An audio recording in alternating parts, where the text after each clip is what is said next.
So today we're going to be covering the third portion of our What's New content, and it's been a really good run so far with Saladworks 2016. So we're at Service Pack 3 currently. It's been out for about 2 weeks, so please go ahead and get that if you have not already done so. Just a little bit about myself for those of you who are unfamiliar with me. My name is Darin Grosser, and I've been with DASI just shy of 20 years.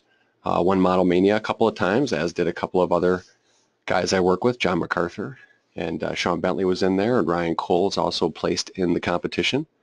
I got married about 8 months after started working at DASI, so both of those are working out really well. And I have 2 beautiful daughters. One just turned 9 last week. And I'm the only man in my house, besides a female yellow lab. I also have 21 hens laying fresh eggs daily, so it's a pretty great place around here. So in part 1 and 2, we covered a lot of typical SOLIDWORKS functionality, interface sketching, functionality with the parts. And we got into some sheet metal and assemblies and weldments in part 2. In this section, we are going to focus on some of the other aspects of SOLIDWORKS. SOLIDWORKS Pdm, which has some really interesting and exciting news this year. A feature called Treehouse. It's been in SOLIDWORKS for a few years, actually available for several years beyond that on one of our Skunkworks Black Box SOLIDWORKS Lab sites. SOLIDWORKS costing we'll spend a little time on. This is something that's exciting for any of you that spend a lot of tedious moments doing cost estimation for jobs that come in. This is a great way to capture the costs that you apply manually and hopefully boil this down to just a few simple button picks to get your estimations out. We'll also hit eDrawings pretty deep. The interface has been evolving over the last couple of releases, so that's got a lot to talk about. And then we're going to hit a couple of the rendering applications. Now, Photoview 360 is something that has been in SOLIDWORKS since it replaced PhotoWorks. But essentially, we have purchased a new product this year. It's called Saladworks Visualize, and we'll discuss that one in detail as well. And then we'll finish up with some 2D drawings. We have a lot of 3D functionality and great ways to communicate paperless and drawingless. But drawings are still the gold standard when it comes to communicating to manufacturing individuals. So we want to go ahead and make sure that you can still get the job done today that you need to get done today, and maybe go ahead and embrace some of these more virtual or dynamic communication methods when the time is right. So let's go ahead and jump into it. We're going to begin with Saladworks Pdm. This year we have a big change, and it comes really on the heels of the announcement of the replacement of Workgroup Pdm, which has been in SOLIDWORKS professional and premium licenses for quite a while now. We are replacing it now with a tool called Solidworks Pdm Standard. Now, Pdm Standard is what would essentially be referred to as the little brother of Pdm Professional, which is the new name for what was called SOLIDWORKS Enterprise Pdm. So a bunch of changes happening there. Now, Workgroup Pdm, as you know it, will still be in SOLIDWORKS 2016 and SOLIDWORKS 2017. However, SOLIDWORKS 2018 will see the end of that product. So those of you using Workgroup, you do have 2 years to be able to get your ducks in a row to make the migration. And there is a migration tool. There is a method for moving your data from Workgroup to Pdm Professional or Standard. So get a hold of us and we can assist you with that. Now, SOLIDWORKS Pdm Standard is included with all of your SOLIDWORKS Professional and Premium licenses, just as Workgroup is and was. So those of you who have Workgroup currently, you will have access to this new tool. So you're going to see it today. I think you're going to like it, and we'll get the ball rolling on the transfer over. Essentially, it's based on an SQL database, which is something that the Workgroup tool did not have. It had a limited life, and the more files that you put in it, the slower it would get because it was more of a pseudo database, not a real database. But SQL allows us to do very fast searches and really not affect those search speeds regardless of the amount of data that's put into your vault. It's exactly the same Windows interface that our Pdm Professional tool is, which I'm going to show you here shortly, which means it's a very low learning curve. You already use Windows Explorer. We're just layering on the benefits of data management on top of that. It is part of the SOLIDWORKS Installation Manager, so it's a very easy installation. The disks that come with it also include your SQL installation, so that is something that you do not have to get separately. And again, it's a very streamlined workflow and transition from your existing functions over to using your PDM standard licenses. Now this is really built for smaller groups.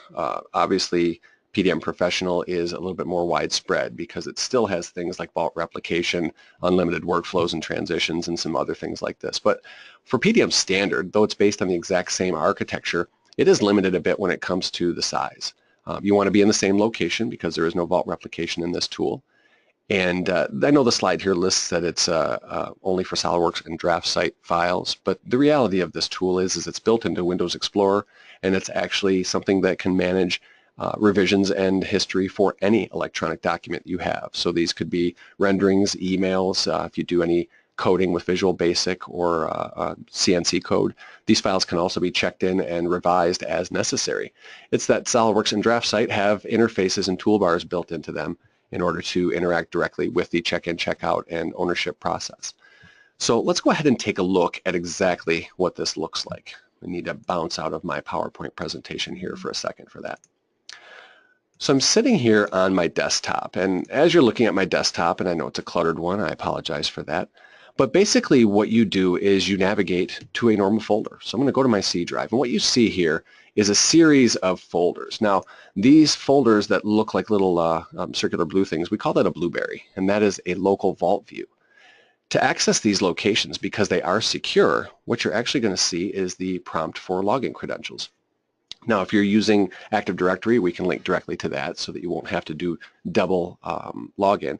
But in this case, your login is who you are. It also controls what you can see and what you can do within the vault. It's a very important thing. Now as you can see here, and I'll navigate over to the side so you can see this a little bit more deliberately, regular Windows folders are yellow and ours are green when you're logged in. And if you're offline, off the network, accessing and editing files you have ownership of, then these folders would actually show blue as an offline mode. But they are Windows folders through and through. You can double click to access or navigate through those. You can add folders the same way that you would any other Windows folder just by clicking New Folder. So everything here is through and through basic Windows. When you get into some of these other folders here, you can navigate and select files and deal with our split window here, which is the tabs and the interface that gives you a lot of information at your fingertips. Now adding files directly to these folders is really just basic Windows once again. Simple copy and paste allows me to add data to my vault. Once I open up that folder, you'll see the files that we've now copied in. And with those files, once I've checked them into the vault, only authorized viewers can now view and edit those types of documents. So some people would have read-only capabilities, others might have write access to those files. Now when you look at these, you now see the split window with the tabs at the bottom, and there's a wealth of information at your fingertips. As we select files, you'll see that the preview here is eDrawings Professional, which also enables the ability to measure and markup while you're viewing within this, even users with individual user viewer licenses as opposed to somebody with an editing type of a license. But it's a fantastic way to gain access to SOLIDWORKS data without having to have SOLIDWORKS on your computer. The data card are the properties that you may already use to fill out your bills of materials or title blocks. Here we simply set up a form with the property values set the way that you would like for your situation, and you'll have a snapshot of those properties at your fingertips. The bill of materials is a snapshot of what this assembly looked like when it was last checked in. So here we see quantity information, file properties, descriptions. These columns are also configurable to your liking. If you hover over the icons, you'll get nice snapshots of these thumbnails. So it's a great little visual into what these files are and how they're organized. The Contains tab is essentially file find references inside of SOLIDWORKS. It'll show you the structure and hierarchy that we have within this file, and it also shows you where these files are located within the vault folder structure. When you look at where used though, this really is the superpower of data management and something you can't find unless you have a data management tool employed. When you go to where used, this gives you an idea of the trickle effect. When you select a file, you're going to find out that that file was used in an assembly, and then that assembly was used to create a drawing, and then maybe that part has its own drawing. So it's a very quick visual representation of if I make a change to this file, what am I going to have to update in order for that change to trickle through appropriately. Now to run an operation like that, it's real simple. I'm just going to go ahead and edit these files. Now at this point, I can take ownership of the documents, and by taking the ownership of these documents, I can then go ahead and lock out other users from making changes to those files. As I click Checkout, those documents are going to open directly into my SOLIDWORKS interface. Let's take a look at that.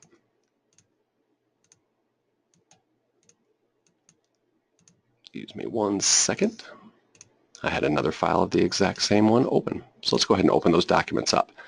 Now ownership here is clearly visible. As I go ahead and take these files into the Saladworks interface, we're going to be able to see some other insight while we're inside of the Saladworks user interface. And namely, it's going to be the tabs over in the File Explorer. Now these tabs are going to show me the same type of informational feedback. The status of these files, who the owner happens to be, and if the owner is somebody else, I just hover over their name and I get some quick information as to exactly who they are and how to contact them. We're going to run through a scenario here where we make a change so we can discuss this trickle effect. Let's leave this pinned over so you can see how this changes. We're going to take this part right here and make a simple change. Now in its own window, we're going to modify the file. So let's just go ahead and change this whole size. I'll use a little Instant 3D to make that lively. By changing the file, we're triggered with a dirty flag over in our task pane. And if I open up the drawing, because Saladworks is fully associative, of course you'll see that that drawing is going to update as well, indicating now that these files have a change that we've created but we've not yet saved. Now as soon as I go ahead and click the Save button, we're going to get some other visual feedback here. And the visual feedback is that these files are now newer than those that are in the vault. Because the reality of these tools is that the storage location is in some central server. But when we open and check out these files, they actually copy to these local vault views. What that means is that we're actually working on our local computer, not across the network. And there's a tremendous performance and stability increase because of that fact. And it also eliminates the ability to corrupt a file because we're not live working on the data in the vault. We're working on a copy that's been brought down to our local computer. Now this gives us the ability to save all day long as we make these changes. And only when we check the file in will we bump the revision number. Well, because I've made a change to this part, let's take a look at the assembly, which obviously with Saladworks associativity has also updated, triggering the dirty flag. And then if we look at the assemblies drawing, of course, the trickle effect is complete. As we take a look at this file now by hitting save, I'm now updating the drawing of the assembly and the assembly itself in my local cache, indicating once again that those files are newer than those contained in the vault. Using a simple check-in operation, I can take only the files that have changed and transmit them back across the network. So again, only what has to move across the network is moving. Here we're going to bump the versions up to 2 of 2 for the 4 files that have been edited, and a simple comment allows me to capture what we did. Oops. Great. Let's go a little bit more specifically to 40 millimeters. Now these notes are something that's available through not only search capabilities but also in the revision structure itself. So it's a very simple way to document what you've done and capture that so that a further user down the chain might know exactly what had happened to these files so they know what version they're actually looking for. Here we see the files have updated to version 2 of 2 for the ones that have changed, and those that haven't have simply stayed at their current state. Now if we take a look at these files here in Saladworks or in Windows Explorer, I have the ability to go ahead and look at this history. Here if we look at version 2 of this file, you can see that those holes are larger. But by simply going to that assembly and clicking Get Version, I can go back and get one of those previous versions, which will then update the geometry on my screen. We're not changing files. We're not saving a cryptic version of this in some other folder in Windows Explorer. We're actually just layering on version history to the same structure you're already used to. Here we can see now the indication is that these files are older than the latest and greatest version, which is not a good or bad thing. It's simply historical fact. This allows me to evolve an assembly over the years and still be able to open it up as built at a point that I may have shipped it to a customer.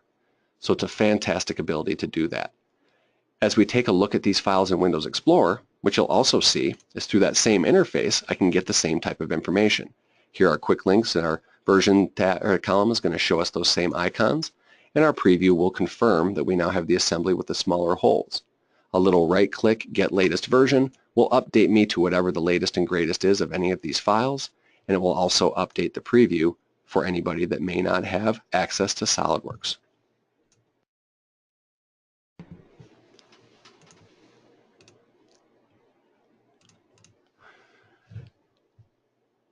Now in PDM Professional, we do have some new changes here as well, aside from just visual updates. We got a really great way to update the revisions of existing data that's being checked into the vault, and this is especially critical when you've used Workgroup Pdm or some other PDM system. These columns are fully sortable. Clicking on them will change the hierarchy, sorting ascending and descending, and you can also resize the thumbnails. So let me go ahead and just show you a couple of those.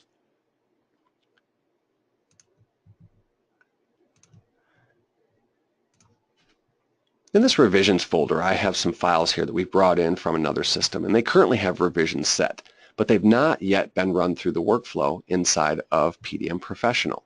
Now what happens with that is usually once you run through the workflow and it sets a revision, it will jump off where the counter is set in the tool, which is usually at 1 or A in this case. By taking this assembly and checking it in and transitioning it through the workflow, what we have is the ability now to go ahead and set the revision.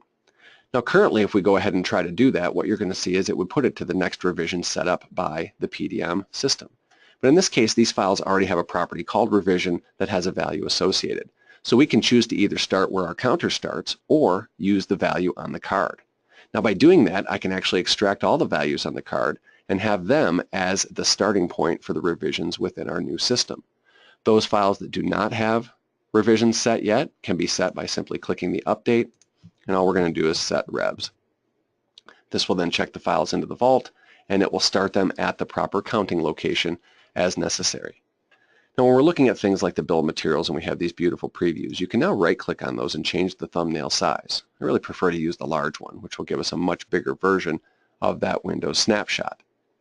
One of the things that you actually saw me doing inside of the Windows Explorer view here in SolidWorks was actually modifying the way that this shows to each individual user. So here inside of SolidWorks, you also have some options that allow us to go ahead and change the way these columns are displayed, or frankly, if these icons are even displayed. You might not want to see that dirty flag when a file has been changed but not saved.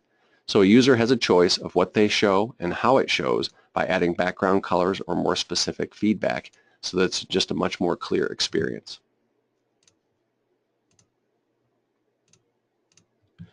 Also in Pdm Professional, when files are edited by another user that you currently have open and read-only, when they're moved or renamed, you'll now get an indication that that has taken place. And we did indicate that before, but a user had to be a little bit more in tune with the icons that we're showing in their File Explorer tab. So now you're going to get a warning when those files are updated or changed, and the ability to go ahead and reload those documents with their new name or from their new location.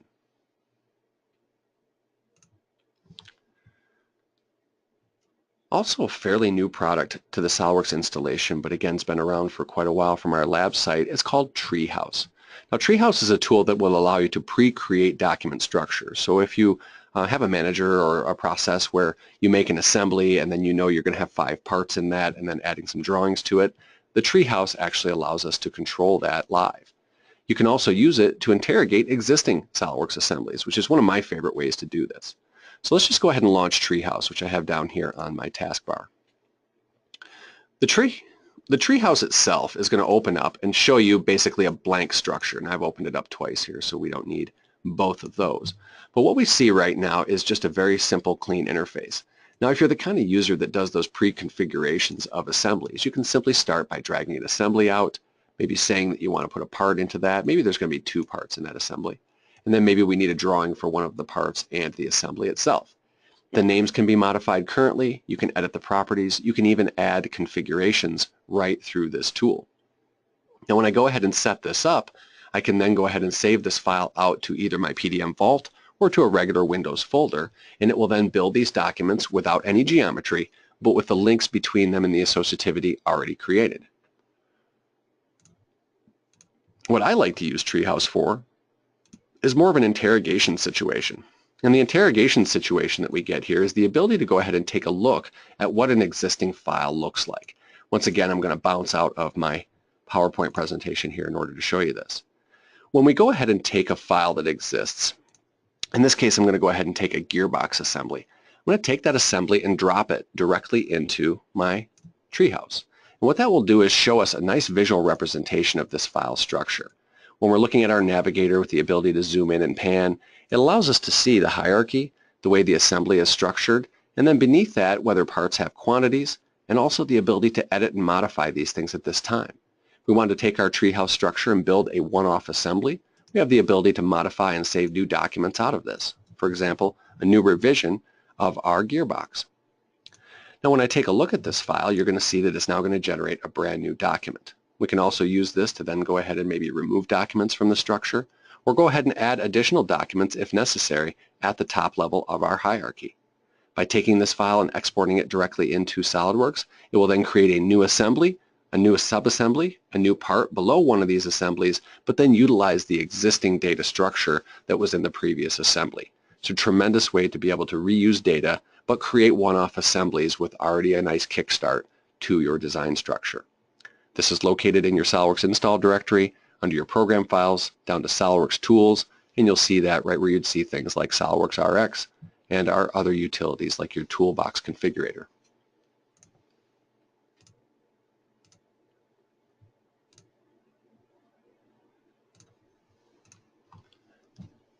SOLIDWORKS Costing is a tool that's been around for about 5 years now, and it's evolved to a point now where I consider it definitely ready for prime time. The tool itself has been adding additional costing methodologies over every release, and we started with things like machined parts, and then we went to not only machined milled parts but turned parts. There's also sheet metal, 3D printed documents, even plastic injection molded parts, because when it comes to costing, what we're trying to do is determine a nice estimate, and sometimes those estimates include scrap values and other things associated with the manufacturing process, like after post processes like anodizing or pre-processes. So these types of things can be captured within our costing tool. Now, costing for parts is in every SOLIDWORKS Professional license. Costing for assemblies is in every SOLIDWORKS Premium license. So those are currently the structures that you're going to see. Costing at the assembly level allows us to cost from the entire top down, where part level costing happens in each individual document. So let's jump into SOLIDWORKS and see exactly what this looks like. I'm going to go ahead and open up an assembly that I'll use for costing. It's the same one that I've used for my PDM presentation. Now when we take a look at this assembly here, what we're going to be able to do is go ahead and hit our Evaluate tab, and under there you're going to see your SOLIDWORKS Costing. What costing will do is utilize templates, and we ship with several templates that you can go ahead and modify to your needs, but it's all about capturing the analytical data that you use to apply to these files. Now here at the assembly level, we can actually see that there are things that still need to be costed, so these couple of parts are yet to be costed, but then there's other parts that were costed in their own individual windows. So I'm going to take a look at this sheet metal part for starters. When you do sheet metal costing, one of the great things about this is that it shows us a lot of the individual data about how this part's going to be created. We can take this file, we can take the information contained within, and we can lay it out automatically by using some of the nesting properties that we have here. So materials are going to control things like the cost of the raw material that comes in, and sheet size will allow us to go ahead and modify what type of stock we might use to produce this. Now by changing the sheet that we're using, it automatically updates the cost of this file, because in this case, by changing to a different sheet size, what I've actually now done is required myself to use 2 sheets, because we can't fit everything that we want on a single sheet. It's also showing us that the percentage of the scrap or the utilization here is 68.48%.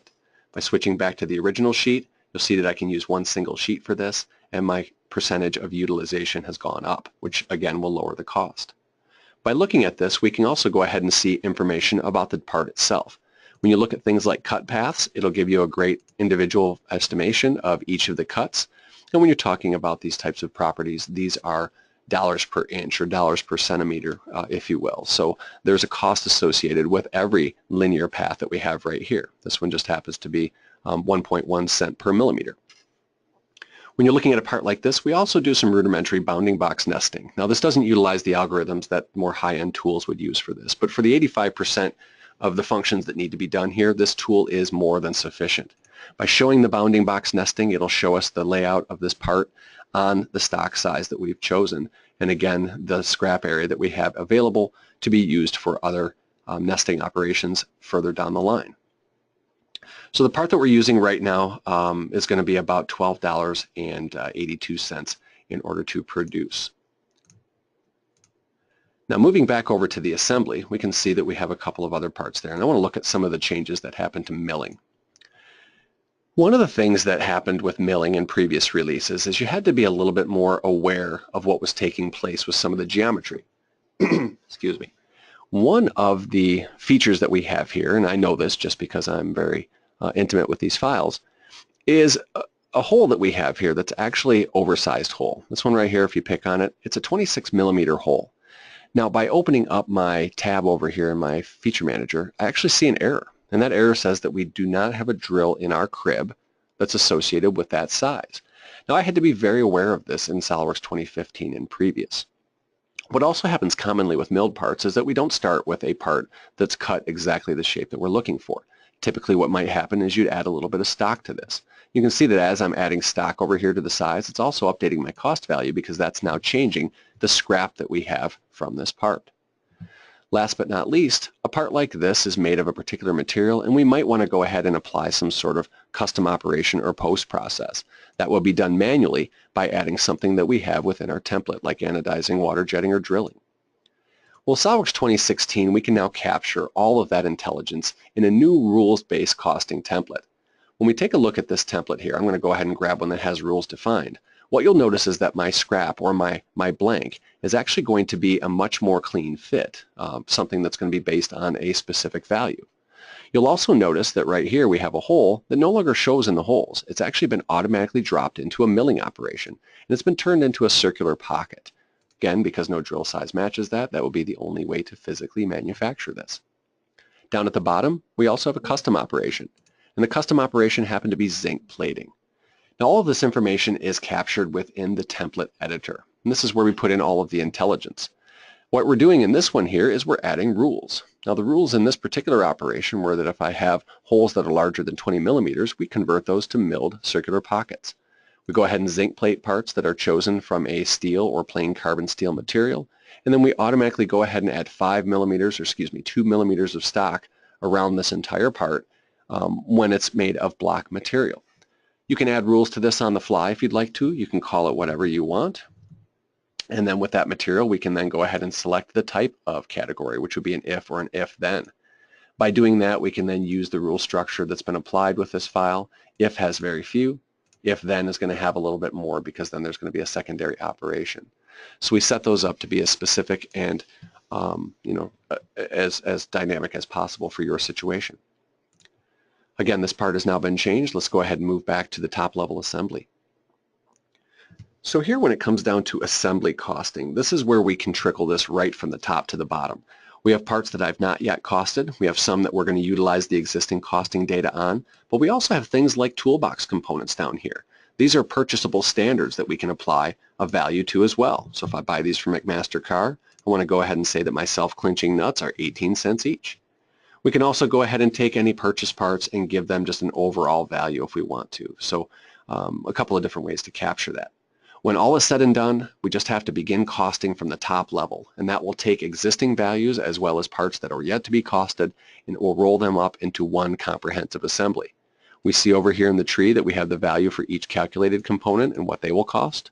We also have all of our purchased components. So here we have a part that we've put in there. We've got a PEM, and then the fasteners, which have a roll-up of dollars per quantity in this case.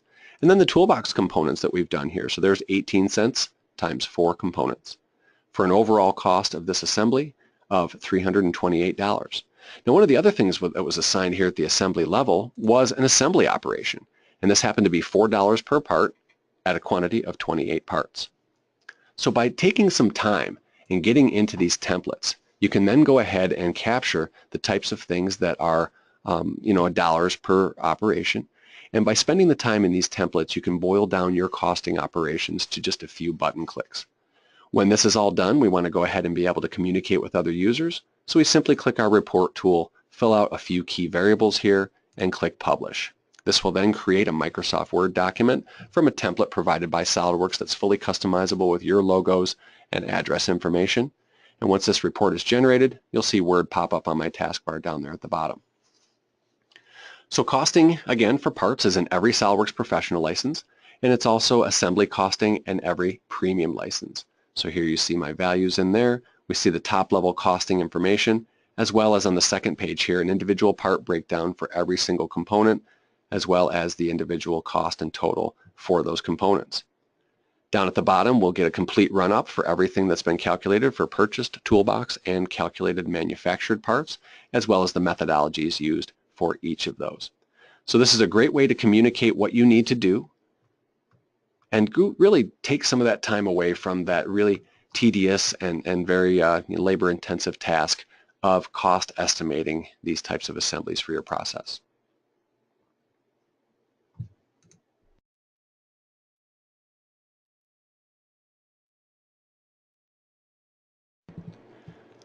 Next thing I want to show here is eDrawings. Now eDrawings is a tool that again has been evolving over the last few releases. So what we want to do on this one is just go ahead and pop eDrawings up. Go ahead and take a look at some of the changes that were made here. I've got some files that I'd like to bring in. So on the PowerPoint slide, just for the lead in here, when multiple documents are open, this no longer means multiple instances of eDrawings. You're now looking at more of a tabbed interface for this situation. You now have the ability to rotate parts around a point selected on the eDrawing component, as well as display the descriptions of the components in the list. There's more support for exploded views, including the radial explode that was added in Solidworks 2015. And then even the undo feature here works for any type of rotation, hide, show, or operations that you do inside of eDrawings. Last I want to show you here is that weld features and symbols created in Solidworks are supported now in eDrawings, both graphically and with the callout. So let's go ahead and hit eDrawings real quick. So I'm going to bring in a couple of different documents here. Let's go ahead and grab our robot head, and then maybe we'll go ahead and grab our torso assembly. By having multiple files open, you'll see here across the top that we now see the eDrawings tabs that we were talking about before. Now I can't really demonstrate this next piece, but even if you measure now, the measurement values, the units, are actually defaulted to the same units that your Solidworks file was saved as. So there's a nice convenience there. Save as metric, you're going to get metric measurements by default. When you're looking at this assembly here, we've got some nice explode capabilities here. So we can animate as usual, but I can also go ahead and grab my explode functions. So here you'll see the radial explode that I was depicting before. When we take a look at the screen explode, it'll simply show us a different location. And there's a convenient slider located beneath that. So if the speed of this explode was a little too quick for you, you can now go ahead and explode and collapse at control by just simply grabbing the slider and moving it. With a couple of other files that I'd like to put in here, I also want to show you one of the real great interface functionalities, and that was the ability to really modify these tooltips to something a little bit better. By going to the settings inside of eDrawings, you can now turn on component descriptions. Now in 2015 and all previous releases, you would get the tooltip as you hovered over component of the file name. But now you can see the complete description listing, also something that you could see if you were to expand out the assembly over in the components tree. Here inside of this assembly, what you're also seeing are the weldments. You can see the weld beads that we create inside of Solidworks, as well as the callouts, which we did support before.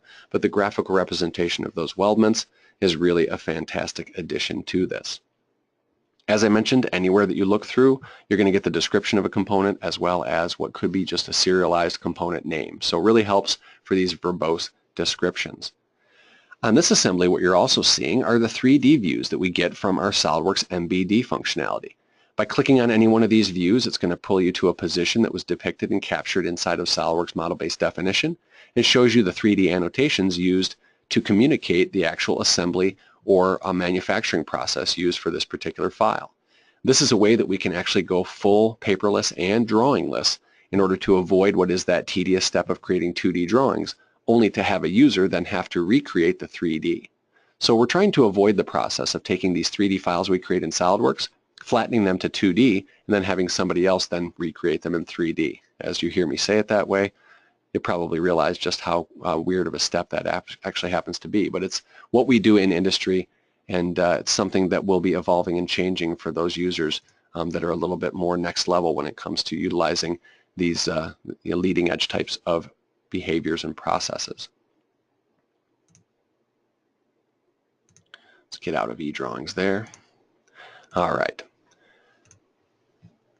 Photoview 360 is a great rendering tool and was a marked improvement over PhotoWorks several years back. Now, as an engineer, I have a particular mental block when it comes to creating dynamic and artistic things. When I get into photo rendering, I start to render and I just can't seem to stop myself, constantly tweaking and rechecking and retweaking things. So a couple of the things that were added to Photoview 360 this time around really help people in my situation to get a great rendering without spending an exorbitant amount of time to do that. So we're going to talk about the rendering settings as well as the thing called Illumination proof sheets. And I love these scene sheets. These are a fantastic tool. So let me just jump right into the Photoview 360 functionality. The file I'm going to start this out with is one of my favorite files to even load into Solidworks, and if you're an Office Space fan, you'll know why, and that is the ever popular orange Swingline Stapler. Now with this stapler, what I want to do is turn on a couple of add-ins. So let's get into our Photoview 360. In a little bit, I'm actually going to utilize some Solidworks Motion. Whenever you're using your rendering tools directly inside Solidworks, you always have a preview window. And this window is going to show you exactly what the light sources and shadow castings and all of the real dynamic additions to a photo rendering are already preset to be. Now your graphics area in Solidworks already shows a great image, but this is all based on real view functionality, which is great, but it is definitely not a fully rendered up image as you see down here in my preview window. As you rotate your file around, you'll see that preview window will render up as you go. And there's a new control slider down here that allows us to control the depth and quality of this preview window. So if you're looking for speed, you might want to take this slider and crank it a little bit more over to the left so that your previews update much quicker. Now in SOLIDWORKS 2015 and previous, this pause button was giving us a bit of a hassle. So this time around, it actually works great. You can see that my render has paused here. If we go ahead and take a look at any of our additional functionalities over here on the side, like adding a texture or a material to this. Let me go ahead and add some chrome to this part. You'll see that as I add chrome to this part, it won't show up in my render window until we finally go ahead and do a reset. And then it will find a kick and render up with our new values there. So there you go with that one. So our preview window works fantastically now. Now what's going on with our rendering here and where I get my mental block is all the details that you can set in order to create a final rendering. They're typically done right here inside of our Appearances tab. And if you go to the Scenes and edit the scene properties, you'll get into these Photoview 360 scene properties here. And these are units that I'm not even terribly familiar with, but they're about brightness and shininess and reflectivity. Now I could sit here and tweak and re-render all day long and make dozens and dozens of beautiful images, but never be able to stop myself and decide on one to land on. So this is where we enter this new functionality called Scene Illumination Proof Sheets. This tool gives us a rendering in the center based on our current settings. And then what it will do is go ahead and propagate and show us, settings or different images that go up and down the scale of each of these values. So here we see where we're set currently right here in the middle. Now we're increasing brightness and reflectivities and we're decreasing as we go to the left. And this is a very subtle difference right now, but you can increase the increment by moving the fine to coarse scale, and you'll get a much more drastic change from column to column. You could also add additional columns if you have the screen space. Now what's great about this is that I can choose from several to choose from, which I like, and when I go ahead and grab one of those, it now becomes the new baseline, and we now see increasing and decreasing values from that point. What we can also do is kick out the full render, and what this will do is then incorporate, and you can hear the rendering in my ears. I think you can hear it on that GoToMeeting. But you're basically going to see down here at the bottom the ability to change the rotation and position of these light sources and shadow casts. So right here we have a light source that's coming directly from the front, but you can see as we click each through, it's going to rotate around the part at different degree increments. Now the same is true here. If I find one that I like and I really enjoy the way that it looks right here, I can click that one and make it my new baseline, and it now becomes the central image. Now once this is set, what we also have is the ability to go ahead and interrogate where we are now from where we came. By looking at what we have on the screen here, we can take a look at our original, which looked pretty good, and now I've got my current selection, which also looks very well. By saying OK to this, it now sets these values into my very cryptic scene environment settings, and I no longer have to go through that repetitive and arduous task of setting this up and validating it after a complete render. What I also like to do here is show a little bit more about parts that move, because when you're looking at a static animation, that's fine. But when parts move, we have to be able to capture those in a better way. Now in SOLIDWORKS, we've had animation for the standard users for over a decade now. But when you get into some deeper analyses, things like this evolving governor, there are functionalities like springs, linear springs that are going to be involved with this. And as we analyze something like this, you'll see the springs that are going to be shown down there. So there's the linear spring resisting the flare out of those ball veins. But as an animation, we see all of the parts in a very crisp way. And this isn't reality. The parts that we're rotating on the screen, and I know this isn't translating very well over the GoToWebinar, but as the parts move, you can see that they are all very visible and crisp. So what we have is a new setting here that as we go ahead and render out these animations, if we're using not just the SOLIDWORKS screen, but the Photoview 360 tool, we can now incorporate something called motion blur. Now what motion blur would do is give us blur lengths of these parts that are moving while leaving the stationary parts crisp. Now in order to render this, it's going to be a particular frames per second times the entire 8 seconds here, and we don't have time for that. But what I would like to do here is show you exactly what this looks like by just opening up a finished version. Once again, this isn't going to translate perfectly, but I think you'll get the idea. As these parts spinning, you can see that the ones in the inside are completely crisp, and the ones that are rolling around actually look completely blurred. So it's a great addition to the tools for another layer of realism when it comes to getting proper animations and proper marketing materials directly out of your CAD data. Now you can also do that in a stationary form. If I take my motion tool and I move it to a nice looking position, say right about there, I can also go ahead and do a static rendering. And in that case, it's going to prompt me if I'd like to utilize the motion blur. By setting my slider and clicking OK, it will now run through a complete final rendering, and with that, give me the nice motion blur of the moving parts. Now here you're also going to see that I'm running an i7 quad-core processor. And when you do rendering, this is where multi-core definitely is a benefit. The 4 orange boxes that you have there is each one of my cores chewing away like a Pac-Man at different parts of this image. If you have hyper-threading turned on, you'll see an additional 4 of those boxes. Now you can also utilize our network render client and install that on any other computer in your company, and it will then farm out this rendering process to unused cores on up to 10 other computers within your company. Let's go ahead and expand this out a little bit. 25% isn't doing it for me, so let's bring that up a little bit. But here you can see the motion blur from those moved components as opposed to the static rendering that we get from our preview window. So great addition to the capabilities there for our Photoview 360 tool. Now all that said, we've now got a brand new tool. It's called Saladworks Visualize. Now it used to be called Bunk Speed. It's a product that's been around for quite some time. This too is included with every Saladworks Professional and Premium license, just like Photoview 360 is. There's no additional purchase, but it's currently not part of the Saladworks Installation Manager, so you do have to go to the Saladworks desktop, your customer portal, or your My Saladworks page and download it separately. But when you install, you simply use the Saladworks Professional or Premium serial number that you already have for your Saladworks installation. This tool here is really the next level, and I'm going to open it up in its own window here because I'd like you to see this. When we take a look at Saladworks Visualize, this is a dynamic tool like no other. When you're working in this tool, the work mode is actually as good as most products' final renderings. And here I'm opening up a little sample file that we have within the software, so once you install this, you'll have access to this document as well. And it's a file called the Camaro. Now what you're seeing right now is actually my live workspace. As I rotate this file around, you can see that though this looks like a final render, it is actually a completely variable product. We can move it around, we can zoom in, and we can reposition as necessary. Now great parts about this tool is that we have lots of libraries of different appearances available and more downloadable off the web. By grabbing an appearance or a particular texture, we can simply go ahead and apply these through basic drag and drop. What I'm going to do here is use a little bit of dark side of the moon. I'm going to drop that on the part. And as I drop it in different regions of my assembly, you'll be able to see that those will color code regions, whether it happens to be the wheels or the rims or the brake rotors or the car itself. So here what I'm going to do is make the racing stripes the dark side of the moon, and we'll do a little bit of white metallic on the body of the car. So that looks fantastic. Now we also have other capabilities here, which is going to be things like background scenes and environments. And by using some images here, we can simply go ahead and drop a scene into the background and give us a nice looking backplate.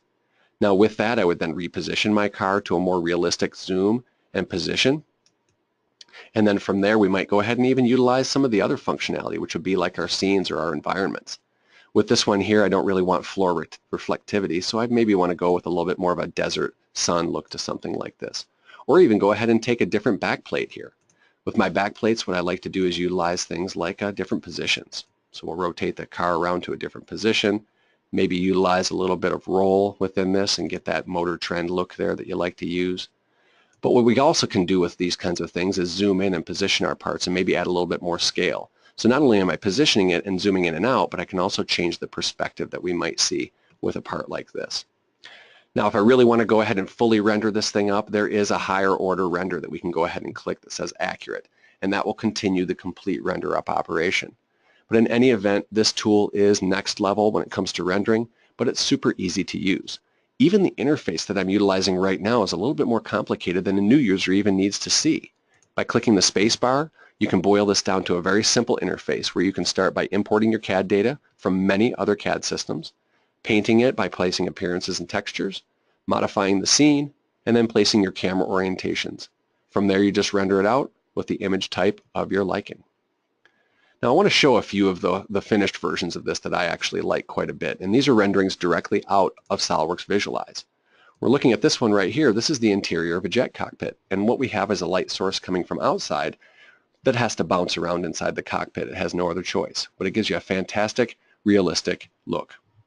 As I go to the scene here, which is more of an interior scene, this is rendered with an image in the background and then some CAD modeled product here in the foreground.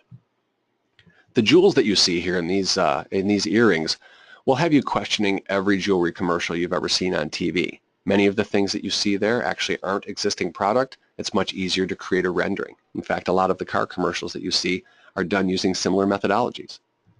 We look at this jet engine here. We can utilize things like transparency to get a great look at the inside of, in this case, one of the most powerful jet engines ever created. Several watch companies utilize Solidworks, and of course if they're going to model the geometry, they might as well utilize it in their marketing literature as well instead of reinventing the wheel. Nice bike file here. This is a fantastic one. Trek is also a big customer of Solidworks. And then here you can even depict parts in their moving positions. So just by putting a movement on the wheels of this Corvette, it actually looks like it's moving with a nice blurred image in the background. Now the professional version of this tool is something that you can also purchase.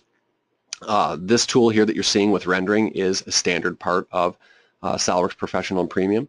If you do upgrade to the professional version of Visualize, that adds in things like rendering cues, virtual reality, and animation. Here we're going to do just a tabletop rotate, and it's not going to be perfect again over the go-to, but you get a good idea of what this animation looks like. You have these files come around the back side. The refraction that you see within those jewels and the facets is fantastic. Virtual reality on this allows us to create immersive situations. So if I want to go ahead and get a little bit deeper into what we're showing, I like to go ahead and show the inside of a jet plane here inside of Chrome. Now this jet plane here, all I have to do is pick and drag to pan left and right, and you'll be able to see that we are actually at the central point of view for the cockpit that you saw a previous rendering of. Once again, the go-to is going to make this a little chunky, but I think you get the idea. So Saladworks Visualize is a fantastic addition, and for most of you out there, will not cost you a single penny more.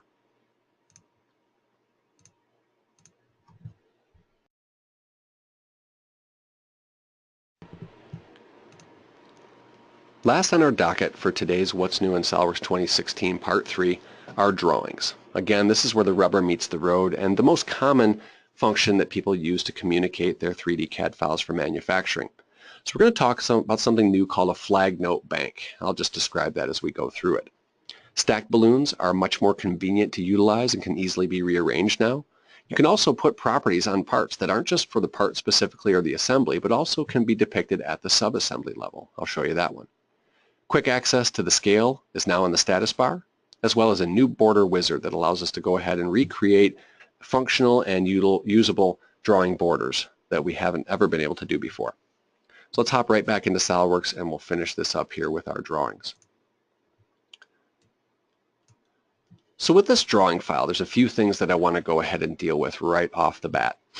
Excuse me.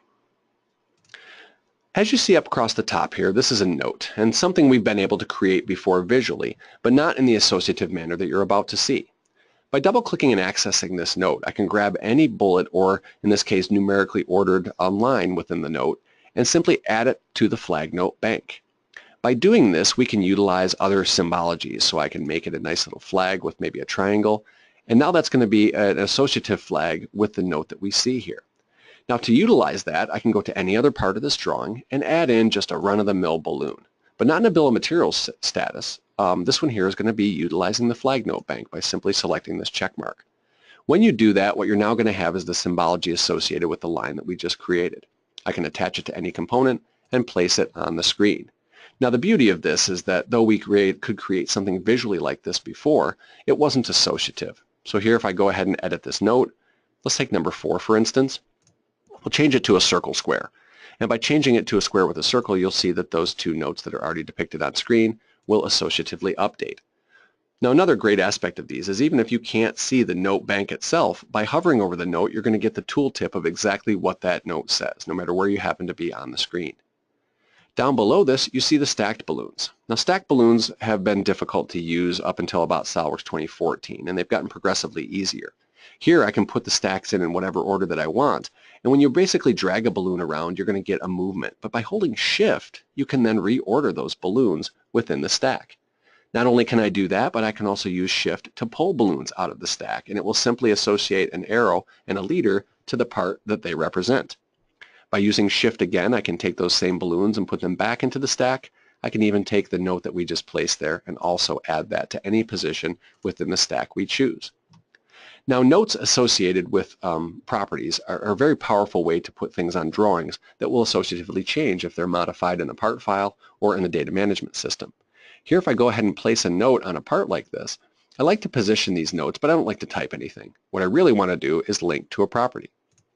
When you link to a property now in Saladworks 2016, we're not just boiling this down to the part it's touching or the top level assembly that that part is part of. What we can actually do here is go ahead and select a little bit more of a depth. So in this particular case, I'm not just going to go to the drawing view, but let's go ahead and actually right-click on this and we'll go a little bit deeper. I want to do a select other, and I want to go down into the subassembly within this file. Now by doing that, I can then go ahead and access the subassembly properties that we're dealing with here. Let me do that one more time. Oops, I want to change that one. My bad. Sorry, guys. All right, pilot error on this one. Let's just do that one there. Good. All right, good enough. So when you go ahead and grab those properties from the list, through the right-click select other, we'll go ahead and pop that property up there. Let's just move on from that one. When we're looking down here on the second sheet, I want you to see a couple of things here.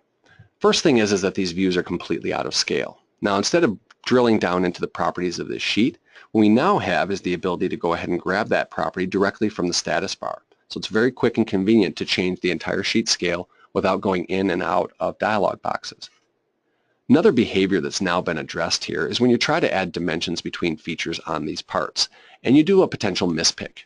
What used to happen is if you would select a point and then mispick, you'd get a menu that pops up and says, hey, can't add this dimension, now close me and try again.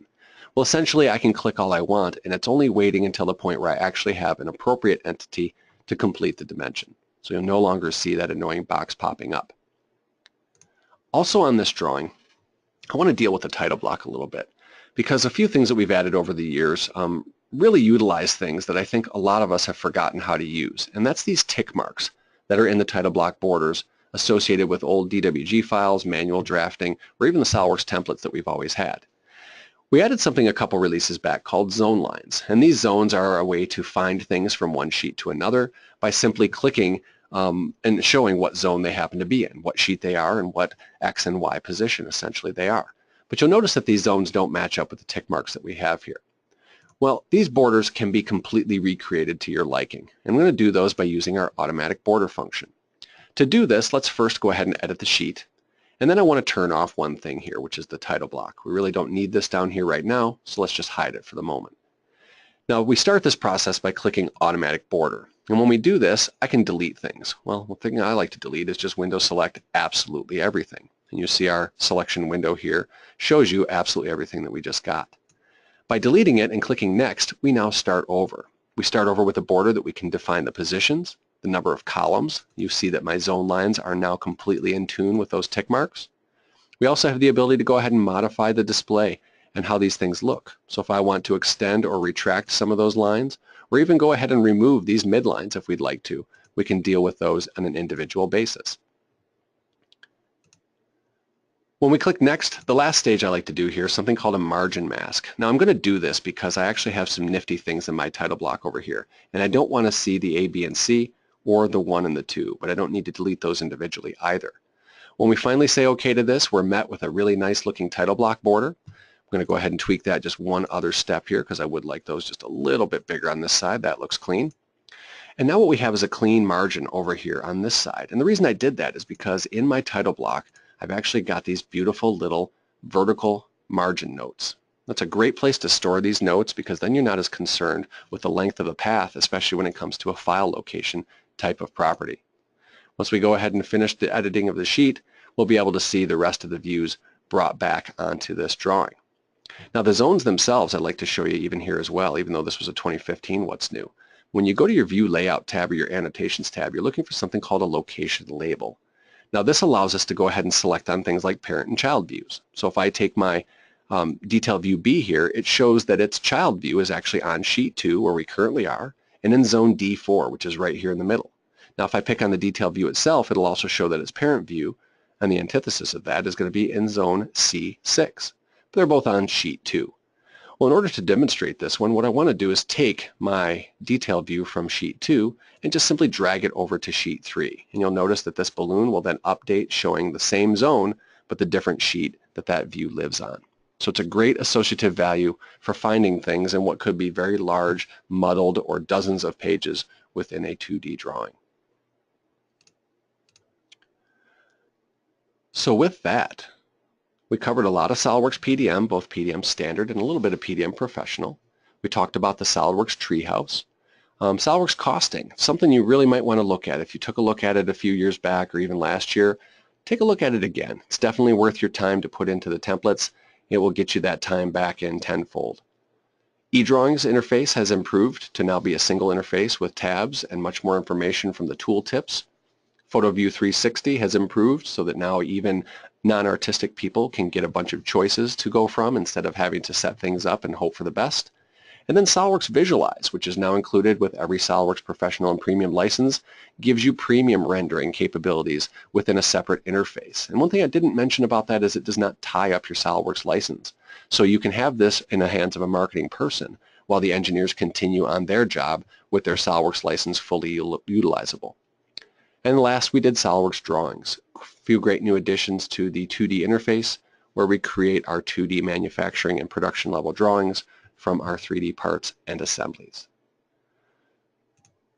So I want to thank everybody once again. I know you have a lot of work to do, so an hour out of your day, especially on a Friday here, is a pretty important hour. So I appreciate your time. If you'd like to see more of this content, please check out our YouTube channel. Just search for DASI Solutions. We've got dozens of videos, and a few of us are adding videos on a weekly basis, some on a daily basis. You can also follow me on Twitter at DGHockeytown. I'm also posting links to Saladworks content as well as the content that we're creating for our own YouTube channel and website.